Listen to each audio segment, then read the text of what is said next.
कि postmortem report में ऐसा कुछ है जो शायद असम पुलिस या फिर जुबीन गर्ग का परिवार नहीं चाहता है कि सामने आए, और अगर ऐसा है तो उस पोस्टमार्टम रिपोर्ट में क्या है? यह सवाल मैं नहीं कर रहा हूं, यह सवाल बहुत सारे जुबीन गर्ग के चाहने वाले कर रहे हैं, और बहुत सारे मेल भी आए जो असम से ही आए, और यह सवाल बहुत जायज है। इसकी वजह यह है कि अभी लास्ट सैटरडे को एक इंसिडेंट हुआ। लास्ट सैटरडे असम पुलिस की सीआईडी के एक एडिशनल एसपी जुबीन गर्ग के घर पहुंचते हैं, उनकी वाइफ गरिमा गर्ग से मिलते हैं और उन्हें 2 पोस्टमार्टम रिपोर्ट सौंपते हैं। पहली पोस्टमार्टम रिपोर्ट सिंगापुर से आई थी। सिंगापुर जनरल हॉस्पिटल में जो 20 सितंबर को पोस्टमार्टम हुआ था जुबीन गर्ग का, उस रिपोर्ट के साथ जो वहां की भारतीय एम्बेसी के थ्रू असम पुलिस तक पहुंची। दूसरी पोस्टमार्टम रिपोर्ट वो थी जो गुवाहाटी हॉस्पिटल में दूसरी बार जुबीन गर्ग का पोस्टमार्टम हुआ, क्योंकि असम के सीएम हेमंता बिस्वा जी ने यह कहा था कि कोई शक या शुभा न रह जाए, इसलिए दोबारा पोस्टमार्टम होगा। तो ये 2 पोस्टमार्टम रिपोर्ट पर हर एक की नजर थी। ये दोनों पोस्टमार्टम रिपोर्ट लेकर सीआईडी के एक आला अफसर जुबीन गर्ग के घर पहुंचे सैटरडे को, और उन्होंने ये दोनों पोस्टमार्टम रिपोर्ट उनकी वाइफ गरिमा सैकिया गर्ग को सौंप दी। अब पोस्टमार्टम रिपोर्ट उनके सामने थी, परिवार ने वो पोस्टमार्टम रिपोर्ट देखा, पढ़ा, लेकिन फिर गरिमा गर्ग जी ने एक स्टेटमेंट दिया, मीडिया से बात की और ये कहा कि उन्होंने पोस्टमार्टम रिपोर्ट दोनों जो है वो वापस सीआईडी की टीम को सौंप दी, अपने पास नहीं रखा। साथ ही उन्होंने ये भी कहा कि वो रिपोर्ट उन्होंने इसलिए सौंपी है ताकि अब ये सीआईडी या फिर कोर्ट ये तय करे कि इस पोस्टमार्टम रिपोर्ट को पब्लिश की जानी चाहिए या नहीं, सार्वजनिक की जानी चाहिए कि नहीं, आम किया जाना चाहिए कि नहीं, ताकि आम लोग पोस्टमार्टम रिपोर्ट में जो कुछ लिखा है उसे समझ सके। सबसे पहले मैं आपको जो गरिमा गर्ग है उनकी ये बात सुनाता हूँ। Ma'am, PM report has been sent to you, so could you please share us? See, I have no idea about about law. I don't know anything, so I don't want to take anything which might help the investigation system, or it might create any havoc. So I didn't keep the report for myself. I don't think it's my private property. Since this investigation is on, I returned it to the investigation officer, and whether it will be with the court or with the investigation officer, they will decide, and if this could be publicized, then I think they will definitely do it. तो उन्होंने सीधे सीधे कहा कि ये postmortem report उन्होंने वापस CID को सौंप दी, और अब सीआईडी तय करे या कोर्ट तय करे कि इसे पब्लिश करनी है कि नहीं करनी है। सीआईडी ने अब तक इसको पब्लिश नहीं किया। अब यहां पर एक अजीब सी चीज ये है कि जिस जुबीन गर्ग की मौत को लेकर उनके लाखों चाहने वाले ये जानना चाहते हैं कि उनकी मौत की वजह क्या है, वो पोस्टमार्टम रिपोर्ट दोनों की दोनों, जो सिंगापुर से आई और जो गुवाहाटी में हुई, दोनों की दोनों पुलिस के पास भी और फैमिली ने भी देख लिया, लेकिन इसको आम नहीं किया, सार्वजनिक नहीं किया। पोस्टमार्टम रिपोर्ट में क्या लिखा है ये किसी को नहीं पता, और यहीं से ये अटकलें लगनी शुरू हो गई हैं कि क्या इस पोस्टमार्टम रिपोर्ट में कोई ऐसी चीज है जो नहीं चाहती है पुलिस या फैमिली कि वो आम सार्वजनिक हो। अब क्या है पता नहीं, लेकिन इसको आम न करने की वजह से 2 चीजें हो रही हैं। एक, लगातार जुबीन गर्ग की मौत को लेकर अलग अलग दावे किए जा रहे हैं। लास्ट सैटरडे मैंने अपने कहानी में आपको बताई थी कि कैसे जुबीन गर्ग के एक बैंडमेट शेखर ज्योति, उन्होंने ये दावा किया था कि जुबीन गर्ग की मौत पानी में डूबने से नहीं हुई, बल्कि उनको जहर दिया गया, और इस जहर देने के पीछे उन्होंने 2 नाम लिए। एक जो मैनेजर हैं जुबीन गर्ग के, सिद्धार्थ शर्मा, और दूसरे जो सिंगापुर में हुए 19-20-21 तारीख को जो फेस्टिवल था, north east India cultural festival, उसके ऑर्गेनाइजर श्याम कानू महंता, इन दोनों के नाम, और ये दोनों अरेस्टेड हैं। और जिस शख्स ने ये इल्जाम लगाया, यानी कि बैंडमेट ज्योति, शेखर ज्योति ने, इत्तेफाक से वो भी अरेस्ट है। इन्हीं जुबीन गर्ग की मौत के सिलसिले में सीआईडी ने पकड़ रखा है। तो अब उनका ये स्टेटमेंट कि ये मौत डूबने से नहीं हुई, वो एक ट्रेंड स्विमर थे और ये जहर दिया गया है, ये बड़ी अजीब बात थी। वो डिटेल में आपको मैंने बताई। अब पोस्टमार्टम रिपोर्ट अगर सामने होती, मौत की वजह कुछ क्लियर होती, तो शायद ये सारी चीजें होती नहीं, लेकिन ये रुकी नहीं। जैसे ही शेखर ज्योति ने ये क्लेम किया कि मौत की वजह जहर है, उसके 48 घंटे बीतते बीतते एक और शख्स जो जुबीन से ही जुड़े हुए हैं काफी, उन्होंने अब एक नया दावा कर दिया, और उन्होंने ये दावा किया है कि इनका नाम है पार्थो प्रतीम। पार्थो प्रतीम ने यह दावा किया है कि शेखर ने जो कुछ बोला है वो झूठ है, और अगर उसने ये सच कहा है कि जहर देकर मारा गया तो फिर 15 दिन तक वो खामोश क्यों था। 19 सितंबर को मौत हुई थी जुबीन गर्ग की और उसने ये क्लेम किया सैटरडे को, तो लगभग 15 दिन हो गए, तो 15 दिन तक खामोश क्यों रहा? और अगर सचमुच ऐसा है तो फिर वो भी एक तरह से इस गुनाह में शामिल है। इतना ही नहीं, पार्थो प्रतीम ने यह भी कहा कि सिंगापुर पुलिस दुनिया की बेहतरीन पुलिस में से एक है, वहां के कानून बड़े सख्त हैं। तो क्या यह पॉसिबल है कि शुरुआत के पोस्टमार्टम रिपोर्ट में ही जो शुरुआती रिपोर्ट आ जाए और उसके बाद जुबीन गर्ग की बॉडी इंडियन एजेंसियों को सौंप दी जाए, एम्बेसी के थ्रू भारत लाया जाए, और जो वो लोग वहां मौजूद हैं और अगर उसमें कोई ऐसी बात होती पॉइजन की, तो क्या उन्हें भी इतनी आसानी से सिंगापुर से जाने देते? नहीं देते शायद। तो उनका यह कहना है कि ये बकवास है पॉइजन वाला मामला, लेकिन बात यहीं खत्म नहीं हुई। पार्थो इसके आगे एक और सीरियस एलिगेशन लगाते हैं। वो कहते हैं कि असल में खुद ये शख्स यानी कि शेखर ज्योति, ये भी जुबीन गर्ग की मौत की साजिश में कहीं ना कहीं शामिल है, और उसकी वजह उन्होंने बताई। उन्होंने कहा कि 19 सितंबर को जुबीन गर्ग की मौत हुई और 18 सितंबर को जिस होटल में जुबीन गर्ग ठहरे हुए थे, वहां उस रात पार्टी हुई थी, और उस पार्टी में जुबीन गर्ग के सबसे करीबी लोग थे, जिनमें मैनेजर सिद्धार्थ, ऑर्गेनाइजर और ये शख्स भी जो उनका बैंडमेट था, जो साए की तरह उनके साथ रहता था। उन्होंने कहा पूरी रात पार्टी चली, उस पार्टी में ड्रिंक भी हुआ और पूरी रात सारे लोग जागे रहे, जिनमें जुबीन गर्ग भी थे।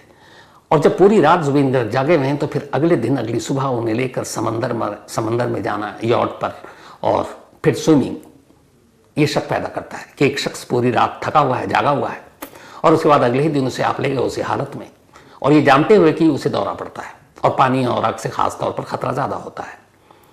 तो कहीं ना कहीं अगर ये साजिश है तो इस साजिश में खुद शेखर ज्योति भी शामिल है। अब पार्थो प्रतीम ने क्या कहा, यह भी आपको सुनाता हूं। Suddenly, yesterday we came to know that Shekhar has told that Zubin has been poisoned. Does it take 15 days to tell someone it is poison? And if it's been poisoned and you are there with you, you are the same. You should be you are the same culprit. Someone murdering with a weapon and someone standing there and asking him to murder is the same culprit. So if tomorrow by any chance it's been proved that Zubin has been poisoned, then if Shekhar Siddharth has given a life sentence, he has to be given the same life sentence. First of all, that. So I don't think, I'm still thinking this is rubbish. This is not true. And I'm talking for the very first day. I think something has been scripted, and I don't know who is framing what's the actual story. Till now, you people have come almost 16-17 days. Every day, why you are changing your versions? First day you said this, second day, and suddenly yesterday poison. Now I'm asking you one thing. As far as I know, Singapore government, Singapore law is one of the strictest law in the world that's regarded. Are they such, did they do such negligence, there's such a big thing, someone been poisoned, they couldn't find out in postmortem, and they have sent that postmortem body to India along with that person who have done the poison? तो इनको भी आपने सुन लिया। अब अगर वही चीज जो शुरुआत में मैंने कही कि पोस्टमार्टम रिपोर्ट दो बार पोस्टमार्टम हुआ है, दोनों रिपोर्ट अगर सार्वजनिक होती है, उसकी बातें आम होती, तो शायद ये सारे अलग अलग वक्त में क्लेम नहीं होते। अभी आने वाले वक्त में पता नहीं और कौन कौन क्या क्या दावा करे। लेकिन हैरत अंगेज तौर पर सिंगापुर पुलिस खामोश है। सिंगापुर पुलिस ने जो डेथ सर्टिफिकेट और पोस्टमार्टम रिपोर्ट, इन दोनों चीजों को भारतीय एजेंसियों को सौंपने के अलावा अपनी तरफ से आज पिछले 15 दिनों में एक भी स्टेटमेंट नहीं दिया है जुबीन गर्ग की मौत को लेकर, कि उनकी मौत के पीछे की कहानी क्या है। जबकि मौत सिंगापुर में हुई, पोस्टमार्टम वहीं हुआ, वो सारी चीजें सौंप दी भी गई, लेकिन सिंगापुर पुलिस की तरफ से कुछ नहीं कहा गया। सेम इधर असम में भी वही है। सीआईडी जांच कर रही है पिछले कई दिनों से, लेकिन एक बार भी अभी तक कुछ नहीं कहा गया। हालांकि हैरानी इस बात की है कि जो शुरुआत में जो सेक्शन लगाए गए थे सीआईडी की इन्वेस्टिगेशन में, पहली 4 गिरफ्तारी के बाद, चाहे वो मैनेजर हो, ऑर्गेनाइजर हो, बैंडमेट हो या फिर एक सिंगर हो, अचानक सीआईडी ने अब मर्डर के इसमें धाराएं जोड़ दी हैं। तो क्या सीआईडी को लगता है कि यह कत्ल है? और अगर लगता है तो इसके पीछे रीजन क्या है? ऐसे कौन से एविडेंस मिले? सीआईडी इस पर खामोश है, सिंगापुर पुलिस भी खामोश है।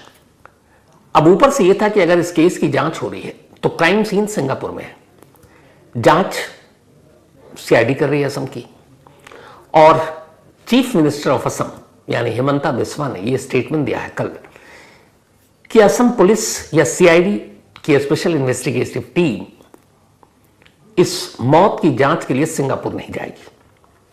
तो एक उम्मीद थी कि शायद यहां पूछताछ के बाद जहां क्राइम हुआ, अगर ये अननेचुरल डेथ है तो फिर वहां जाकर पूछताछ करने आए। बहुत सारे आई विटनेस हैं जो उस यॉट पे भी मौजूद थे 19 सितंबर को, तो शायद वहां जाकर कुछ क्लू मिले।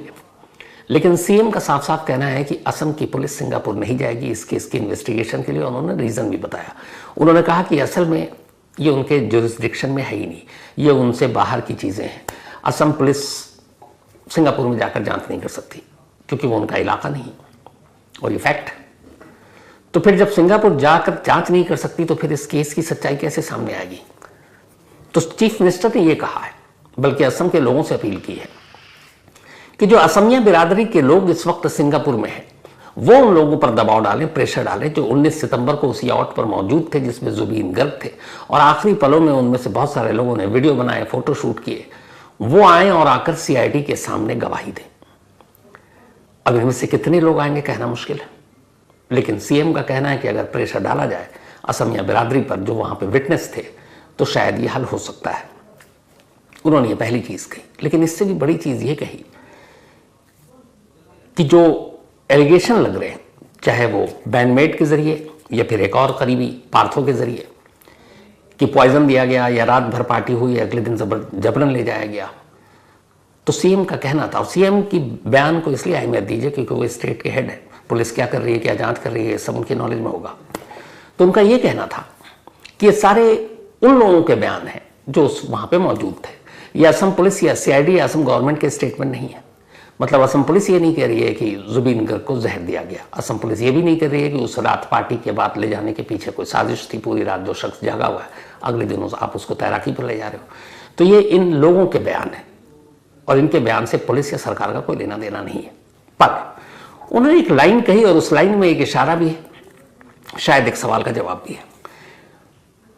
हेमंता बिस्वा जी ने यह कहा कि 10 अक्टूबर को विसरा की रिपोर्ट सामने आ जाएगी और 11 अक्टूबर तक, जो मैं लाइन कह रहा हूं, 10 अक्टूबर को मिल जाएगी और 11 अक्टूबर तक ये साफ हो जाएगा कि जुबीन गर्ग की मौत की सच्चाई क्या है।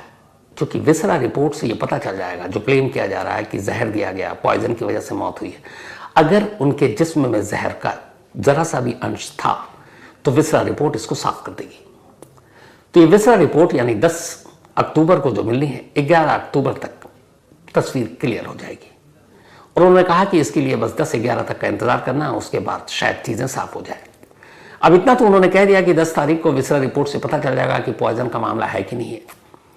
लेकिन इस बात के कहने के साथ जाने अनजाने हेमंता बिस्वा ये भी बता गए कि शायद एफआईआर में ऐसी कोई चीज नहीं है जो जुबीन गर्ग की मौत पर रोशनी डाल सके। क्योंकि अगर ऐसा होता तो आप सिर्फ विसरा रिपोर्ट पर डिपेंडेंट नहीं होते। यानी जो पोस्टमार्टम रिपोर्ट है सार्वजनिक नहीं है, ना मैंने देखी ना पढ़ी, लेकिन जिस तरीके का स्टेटमेंट सीएम का है उससे साफ ये लगता है कि पोस्टमार्टम रिपोर्ट शायद जुबीन गर्ग की मौत पर पूरी तरह रोशनी नहीं डाल रही। और इसीलिए हम इंतजार कर रहे हैं विसरा रिपोर्ट का। विसरा रिपोर्ट से यह साफ हो जाएगा कि मामला जहर का है कि नहीं है। अब फिर वही वाली बात पर लौटता हूं कि अगर पोस्टमार्टम रिपोर्ट क्लियर नहीं है तो फिर दोनों पोस्टमार्टम रिपोर्ट सामने आने के बावजूद सीआईडी और परिवार के उसे पब्लिक क्यों नहीं किया गया या पब्लिश क्यों नहीं किया गया या मीडिया को क्यों नहीं बताया गया कि इसमें ये चीजें हैं, ताकि चाहने वालों तक जुबीन गर्ग की ये बात पहुंच जाए। कहीं उस पोस्टमार्टम रिपोर्ट में कोई ऐसी बात तो नहीं है जो छुपाने की कोशिश की जा रही है। वो कौन सी बात मुझे नहीं मालूम, लेकिन सवाल यही उठ रहे हैं कि अगर पोस्टमार्टम रिपोर्ट में ऐसा कुछ नहीं है, मौत की वजह क्लियर नहीं है, जब विसरा रिपोर्ट से ही सब कुछ साफ होना है, तो फिर पोस्टमार्टम रिपोर्ट को बताने में कि कॉज ऑफ डेथ क्या है, क्यों मौत हुई। लेकिन पोस्टमार्टम रिपोर्ट में और भी बहुत सारी चीजें आ जाती हैं, तब लोग उसी तरफ सोच रहे हैं। पर हाँ, विसरा रिपोर्ट से ये सारी चीजें सामने आ जाएगी, ये क्लियर है। और विसरा की रिपोर्ट 10 अक्टूबर और 11 अक्टूबर तक उम्मीद है कि शायद सीआईडी या फिर बाकी जो हैं वो इसके बारे में इसको क्लियर कर दें। तो ये तो रही अब तक की मौत को लेकर सवाल। एक और बड़ी अजीब चीज हुई है। जिन 4 लोगों को अरेस्ट किया गया है मौत के मामले में, जुबीन गर्ग के मैनेजर, ऑर्गेनाइजर, बैंडमेट और एक और सिंगर, इन 4 को जुडिशियल कस्टडी में जेल भेजा गया है। अब कानूनन इन सभी को राइट है 4 को कि ये कोर्ट जाएं और बेल के लिए अप्लाई करें। लेकिन जो वहां की बार एसोसिएशन है उसने एक स्टेटमेंट जारी किया है कि जुबीन गर्ग की मौत के लिए जो पकड़े गए हैं लोग, उनकी पैरवी कोई वकील ना करे। तो अभी बड़ी अजीब हालत बनी हुई है कि अगर वकील कोई पैरवी नहीं करेंगे तो ये इस केस के लिए अच्छा कम बुरा ज़्यादा होगा। उसकी वजह है कि हमारा कानून और संविधान मुजरिम को भी कुछ संवैधानिक राइट देता है, कॉन्स्टिट्यूशनल राइट्स जिसे हम कहते हैं। अगर उसे ये राइट वकील की सूरत में नहीं मिला तो फिर उसको बहुत सारे बेनिफिट मिल जाएंगे आगे इस केस में, कि हमारी तो सुनवाई ठीक से नहीं हुई, हमारी तो पेशी ठीक से नहीं हुई, हमें बात कहने का मौका नहीं मिला, हमें वकील मिला नहीं। तो फिर ये सारी चीज़ें कई बार उल्टी हो जाती हैं। अब देखना ये कि क्या बार एसोसिएशन अपना फैसला बदलता है और क्या इन 4 लोगों को जिनको पकड़ा गया है इनको वकील मुहैया कराया जाता है कि नहीं, पहली चीज़। दूसरी चीज़, इसी वीक जो ऑर्गेनाइजर हैं उनका मामला सुप्रीम कोर्ट में है कि इस केस को बाहर किया जाए असम से, तो उस पर क्या फैसला होता है। हालांकि इसी के साथ एक जुडिशियल कमीशन भी बना दिया असम के सीएम ने और लोगों से कहा है कि अगर किसी के पास कोई जानकारी है तो वो आए और आकर बताएं बेधड़क बेझिझक, और अगर लगता है कि सीआईडी सही से अपनी जांच नहीं कर रही तो उसकी भी शिकायत करें। तो ये एक इंडिपेंडेंट, एक आज़ाद आयोग है। और सीएम ने तो ये भी कहा है कि असम के इतिहास में पहली बार ऐसा है जो एक इंडिपेंडेंट जुडिशियल कमीशन बनाई गई है। उन्होंने जो कहा मुझे लगता है वो आपको भी सुनना चाहिए। तो Himanta Biswa, chief minister of Assam, उन्होंने क्या कहा अब वो सुनिए। State Government of Assam has constituted a judicial commission under the chairmanship of sitting judge of Guwahati High Court, Sri Soumitra Saikia, so that anyone who wants to speak or who wants to provide us with any information relating to the mysterious death of Zubin, they get a platform. Also, the sitting judge will have an opportunity to oversee the CID proof. If it's kind of a body which will also take care of the proof. If they found that we are doing anything wrong, the Judicial Commission will be able to pass stricture on us. So it will be a complete independent commission. In Assam, never before a sitting judge has been entrusted with the responsibility of inquiring any issue. So this is the first instance in the state of Assam, and I hope that we will be able to bring everything into the public domain once investigation is completed. तो हिमंता बिस्वा जो साफ साफ कह रहे हैं इस पूरे मामले में जुडिशियल कमीशन बनाया गया और किसी को अब शक नहीं होना चाहिए, ये एक इंडिपेंडेंट आयोग है जो भी सही होगा, जो भी जेन्युइन होगा वो सामने लाया जाएगा। हालांकि कहते हैं कि ये सीआईडी के बाद जुडिशियल कमीशन बनाने के पीछे भी मकसद यही है कि अब आवाज़ें उठ रही हैं कि जुबीन गर्ग की मौत की सच्चाई को शायद दबाने की कोशिश की जाए। और अगले साल फिर चुनाव है, मैंने जैसा आपको पहले भी बताया असम में, तो इसका राजनीतिकरण ना हो, तो इसी के लिए सरकार भी फूंक फूंक कर कदम उठा रही है। लेकिन बात वहीं आकर रुक जाती है कि अगर सब कुछ इतना ही है और सब कुछ ओपन ही है तो फिर पोस्टमार्टम रिपोर्ट को दबाया और छुपाया क्यों जा रहा है। और क्या विसरा रिपोर्ट की सच्चाई भी 10 या 11 अक्टूबर को आ जाएगी, या उसको भी एक सही टाइम देखकर लीक या रिलीज किया जाएगा, इसको लेकर भी डाउट है। लेकिन जो भी होगा, इस खबर पर हमारी पूरी नज़र है, लगातार नज़र है। सिंगापुर से भी हम लोग कोशिश कर रहे हैं अपडेट लेने की, उस सिंगापुर जनरल हॉस्पिटल से जहां ये पोस्टमार्टम हुआ था 20 सितंबर को, और वहां से जो भी जानकारी हासिल होगी वो भी आप तक पहुंचाएंगे। कोशिश यही है और कुछ नहीं कि एक तो अफसोसनाक मौत, और उस मौत को लेकर इतनी सारी अटकलें और सवाल, तो जो जेन्युइन है चीज़ें, जो लोगों का हक बनता है, उनके चाहने वालों का, जुबीन गर्ग के, कि मौत की सच्चाई क्या है सामने आए, वही सच्चाई सामने लाने की हम लोग भी कोशिश कर रहे हैं। और सच्चाई आनी चाहिए, ये बिल्कुल ज़रूरी है। लेकिन इस सच्चाई को सामने लाने में कुछ मुश्किलें आ रही हैं, और वो क्यों आ रही हैं अभी तक इसका जवाब नहीं है। तो खैर, इसमें जो भी अपडेट होगा आप तक ज़रूर पहुँचाएंगे। इसके साथ ही कहानी में आज इतना ही, लेकिन कहानी खत्म करूं उससे पहले वही अपना सिलसिला। आज पूनम जैन जी का जन्मदिन।